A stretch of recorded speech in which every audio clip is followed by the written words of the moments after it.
আচ্ছা, আমরা বিগত যে ক্লাসগুলো করছিলাম এর মধ্যে পরিসংখ্যানে কি আমাদের আয়তলেখের বিষয়গুলো রয়ে গেছিল। ঠিক আছে, যেমন বহুভুজ অঙ্কন, অজীব রেখা অঙ্কন, আয়তলেখ অঙ্কন। ঠিক আছে, তো আমরা আজকে শিখি কিভাবে বহুভুজ করা লাগে। তো আমাদের এই গ্রাফগুলা শিখলেই মূলত এই তিনটা গ্রাফ আছে, এই বহুভুজ, অজীব রেখা, আয়তলেখ, এই তিনটা গ্রাফ শিখলে মূলত পরিসংখ্যান আমাদের ক্লিয়ার হয়। ঠিক আছে, যে গত যে ক্লাসগুলোর মধ্যে বিগত যে ক্লাসগুলা আমরা দিছিলাম আর কি, এগুলোর সাথে এগুলো যদি অ্যাড করে তোমরা ক্লাসগুলো করো, দেখবা এই পরিসংখ্যান পারবা। ঠিক আছে, কোনো সমস্যা হইতো না। আচ্ছা আচ্ছা, বহু করতে গেলে তো এই একটা সারণী দেওয়া আছে। ঠিক আছে, সারণী থেকে যখন আমরা বহুভুজ করবো, তখন বহুভুজ করতে গেলে কিন্তু আমাদের এই কলাম লাগবে কিন্তু তিনটা। কি কলাম? একটা শ্রেণী ব্যক্তি, শ্রেণীর মধ্যমান, আর হলো গণসংখ্যা আমাদের লাগবে। আমি শুরু করি। যে আমাদের কলাম করতে গেলে, আচ্ছা, সারি করা লাগবে 1 2 3 4 5 6, ছয়টা কলাম আছে, তার মানে ছয়টা সারি দেওয়া লাগবে আমাদের। এই একটা সারি, 2 3 4 5, এই 6।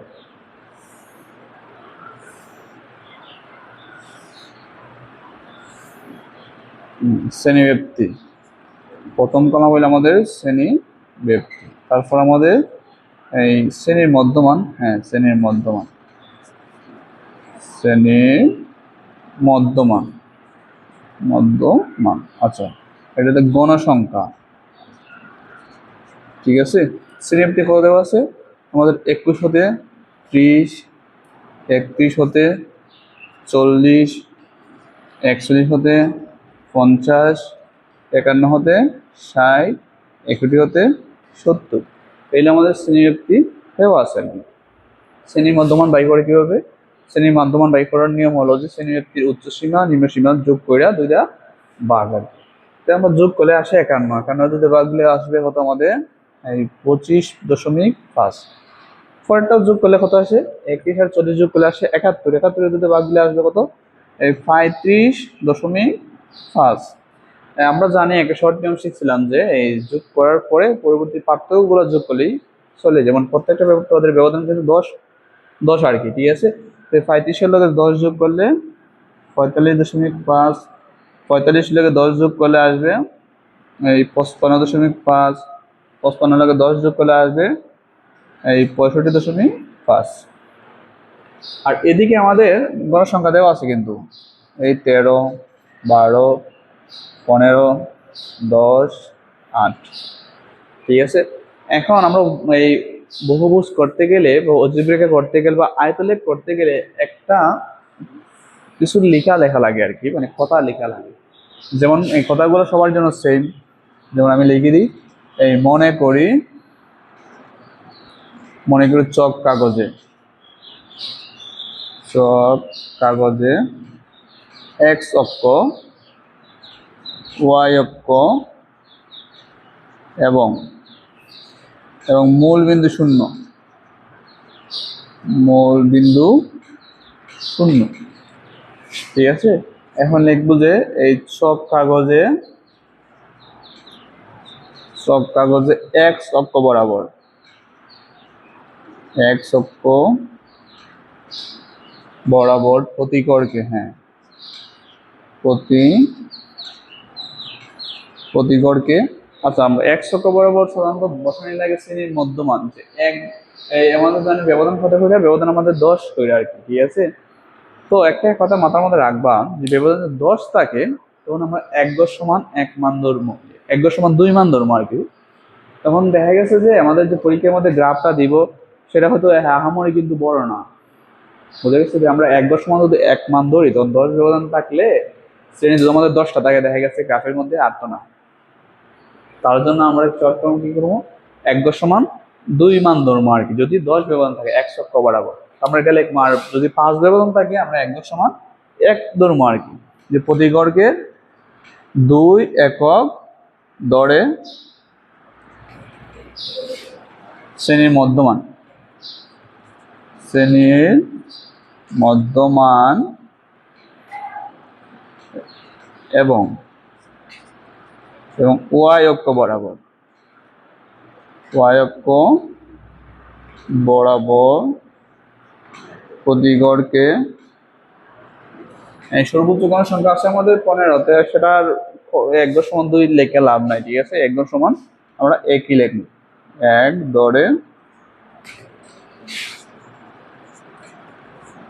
শ্রেণীর গণসংখ্যা স্থাপন করে, স্থাপন করে এই বহুভুজ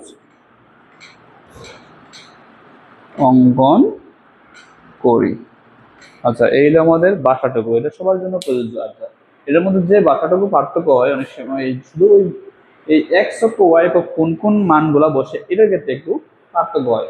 যেমন এই এক্স অক্ষ যদি মনে করো 10 ব্যবধান থাকে, আমরা লিখবো 1.1 মানে দুই একক, ঠিক আছে। যদি ফার্স্ট পার্থক্য থাকে আমরা লিখবো 1.1 মান আর কি। আচ্ছা, আর ওয়াই অক্ষের দিকে তাকাবো, গণসংখ্যা যদি সর্বোচ্চ আমাদের 30-এর উপরে যায় তখন আমরা কি লিখতে পারি 1.2 আর কি, ঠিক আছে। আর 30-এর নিচে থাকলে 1.1 লিখলেই চলে। এটা শুধু এই সৌন্দর্যের জন্য, এটা এমন কোনো নিয়ম নাই যে 30-এর উপরে গেলে আমরা 1.2 ধরা রাখবো।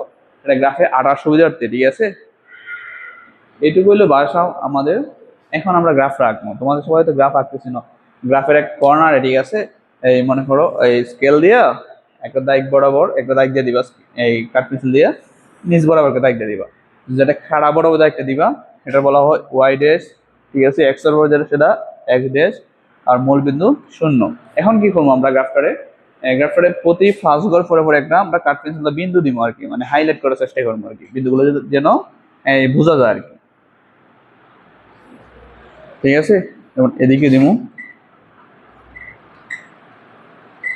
আচ্ছা,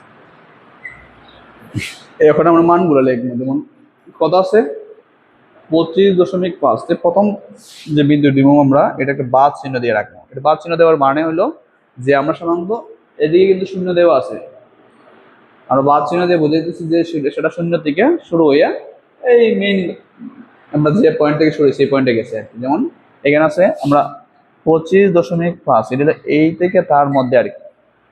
পরেরটা আছে কত এই 35.5, পরেরটা আছে এই 45.5, পরেরটা আছে কত আমাদের এই 55.5, পরেরটা আছে এই 65.5। এইটুকু আমাদের আসছে আর কি। আমরা এই প্রত্যেকটা বিন্দুর মাঝে সংখ্যাগুলো লিখে নিব আর কি। আর এদিকে তো আমরা 5 ঘর পর দেওয়া আছে মানগুলো, সাধারণত গ্রাফের মধ্যে যে তারিখগুলো দেওয়া আছে সবাই তো আমরা পরিচিত এগুলোর সাথে। যেমন এই 5 ঘর পরে একটা কালো দাগ হাইলাইট করা থাকে, 10 ঘর পরে একটা লাল দাগ, ঠিক আছে, এগুলো বোঝা যায় আর কি। তো এগুলোর ক্ষেত্রে আমরা হিসাব লিখে দিই, হিসাব মতো 5, 10, 15, 20 এইভাবে কিন্তু হিসাব দেওয়া থাকে আর কি। এই মানে করো একটা বিন্দুর অংশ। আমাদের গ্রাফ বোর্ড নাই তো, যার কারণে তোমাদের জাস্ট আইকা বোঝাইতেছে আর কি, তোমরা পারবা এগুলো বুঝতে। যেমন 25.5 মান কত, 25.5 সংখ্যা হইলে আমাদের 13, ঠিক আছে। আমরা এদিক দিয়ে 13 উঠতে পারি, চাইলে এদিক দিয়ে উঠতে পারি সৌন্দর্যের জন্য, আমি এদিক দিয়ে উঠি আর কি। এই এই জায়গার মধ্যে না দিয়ে এই জায়গার মধ্যে দিই, এই 10 এই 13 তোমরা গণ্যা 13 ঘর দিয়ে দিবা, 13 মধ্যে একটা বিন্দু দিবা আর কি, আর কিছু না। পরটা 12, তার মানে এই আর কি 12। ওটা আছে 15, এই 15 ঘর বিন্দু দিবা। 10 আছে, 10 ঘরের মধ্যে বিন্দু দিবা। ওটা 8 আছে, 8 ঘরের বিন্দু দিবা। এখন কি করবা, এই যে বিন্দুগুলো দিলা, দেওয়ার পরে এই যে বাদ চিহ্ন দিছো না, এই বাদ চিহ্নের মধ্যে একটা পিরামিডের মতো একটা রেখা এঁকে দিবা, ঠিক আছে।